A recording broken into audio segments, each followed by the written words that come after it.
अध्यात्म के क्षेत्र में, धर्म के क्षेत्र में ये बिल्कुल नहीं, ऐसा कोई नियम नहीं होता कि मैं परिवार को सुधारूंगा तभी औरों को सुधारूंगा। आगे बढ़ो और लोगों का कल्याण करो और अपना कल्याण करो। हाँ, जो बात हम औरों को कह रहे हैं वो हमारे आचरण में होनी चाहिए। परिवार की कोई ठेकेदारी हमारे पास नहीं है। यदि परिवार को मान के चलेंगे तो संसार में आज तक जितने भी सुधार हुए हैं वो कभी नहीं होते, कभी होते ही नहीं, मतलब ही नहीं बनता। तो जितने लोगों ने सुधार किया है उनकी बायोग्राफी देखी, उनके परिवार को देखी, उनके स्टेट को देखी, उनके गांव को देखी, उनकी क्या हालत है। तो ऐसी भी बात नहीं है कि वो हमेशा आपके परिवार के लिए अच्छी बात के लिए कहेंगे कि पहले उनसे मनवाओ। बात ऐसी नहीं है कि वो हमेशा आपके परिवार को ही फोकस करेंगे तब वो अपने आप पर ध्यान देंगे, ऐसा भी बिल्कुल नहीं है। आप समाज में, आपके जो मोहल्ले में, आप जहाँ भी लोगों से बात कर रहे हैं धर्म कर्म की, आप वहाँ पर जाके लड्डू बांटिए। उन्हीं लोगों को लड्डू बांटिए जो कहते हैं कि आप पहले परिवार वालों को सुधारो, हमसे बाद में बात करना। वे लोग लड्डू उठा करके सीधे से गप कर जाएंगे। वो ये नहीं कहेंगे कि आपने पहले परिवार वालों को खिलाया या नहीं खिलाया, उनको बांटा कि नहीं बांटा, कि कहीं सीधा तुम लेके यहीं तो नहीं आ गए, वो ऐसा बिल्कुल नहीं कहेंगे। हाँ, ऐसा कह सकते हैं कि देखो घर वालों में ही बांट दिया, पहले हमें तो पूछा ही नहीं, घर वालों को तो बाद में बांट लेते हैं, हमें तो बहुत प्रसन्नता है, पहले हमें लड्डू खिलाना चाहिए, बाहर खिलाना चाहिए, घर वालों के लिए तो सब करते हैं। तो वो उनको इस बात से आपत्ति हो जाएगी कि पहले परिवार वालों को क्यों? क्योंकि लड्डू मीठा है, मीठा है तो पहले हमें चाहिए परिवार वालों को, जाने दो भाड़ में।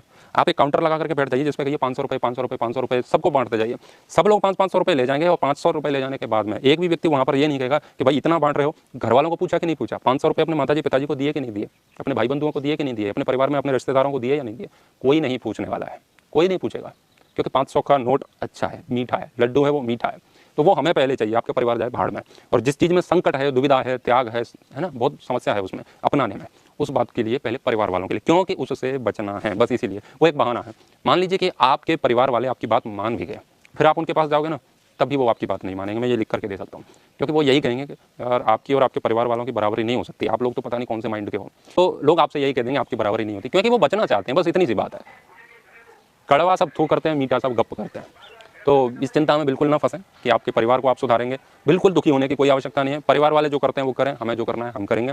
हमें सामने वाले तक अपनी बात ले जानी है, वो भी माने तो माने, नहीं माने तो आगे बढ़ो। एक दो बार किसी से कुछ कहो, वो मानता है तो ठीक है, नहीं आगे बढ़ो, और आगे बढ़ते जाओ बढ़ते जाओ। लाखों लोगों को आप समझा सकते हो जो मानने के लिए तैयार हैं। तो प्रॉफिट किस में है, लाखों लोगों को समझाने में या परिवार के 3 लोगों में अपनी माथापच्ची करने में? सबसे ज़्यादा लाभ कहाँ है? परिवार वाले माने तो माने, नहीं आगे बढ़ो, और वो तो कभी नहीं मानेंगे। तो फिर हम जो लाखों लोगों को कुछ दे सकते थे वो कभी नहीं दे पाएंगे, उससे वंचित रह जाएंगे। इसीलिए ये परिवार वाला कॉन्सेप्ट ये बेकार की बात है। कुछ चीज़ें हैं ना, बस वो कहने में अच्छी लगती हैं कि परिवार को सुधारो तब दूसरों से बात करो। ये कोई तर्क फिट ही नहीं बैठता है, ये कोई लॉजिक ही नहीं है ना। जैसे कि एक तर्क लोग देते हैं कि जिनको आज तक परमात्मा नहीं मिला उन्हें क्या खाक मिलेगा। तो ये कोई तर्क है कि आज तक नहीं मिला वो कभी नहीं मिलेगा? भाई आज तक तुम अभी मरे नहीं हो इस जीवन में, तो आज तक तुम मरे नहीं हो, आगे क्या खाक मरोगे? तो मरोगे कि नहीं मरोगे? आज तक तो नहीं मरे ना।